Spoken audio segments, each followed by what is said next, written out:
This establishment was under the care of two slaves, Old Barney and Young Barney, father and son. To attend this establishment was their sole work, but by no means an easy employment, for nothing was Colonel Lloyd more particular than the management of his horses. The slightest inattention to these was unpardonable, and it was visited upon those under whose care they were placed with the severest punishment, and no excuse could shield them. If the colonel only subjected any want of attention to his horses, a supposition which he frequently indulged, and one which, of course, made the office of Old and Young Barney a very tiring one. They never knew when they were safe from punishment. They were frequently whipped when least deserving, and escaped whipping when most deserving it. Everything depended on the look of the horses, and the state of Colonel Lloyd's own mind when his horses were brought to him for use.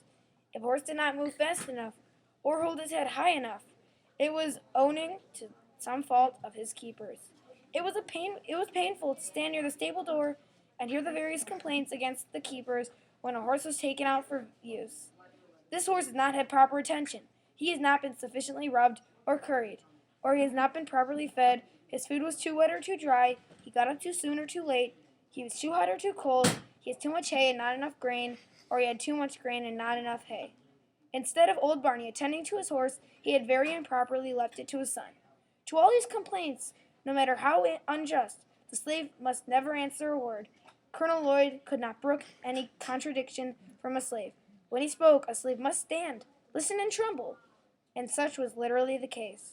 I have seen Colonel Lloyd make Old Barney, a man between 50 and 60 years of age, uncover his bald head, kneel down upon the cold, damp ground, and receive upon his naked and toil-worn shoulders more than 30 lashes at a time.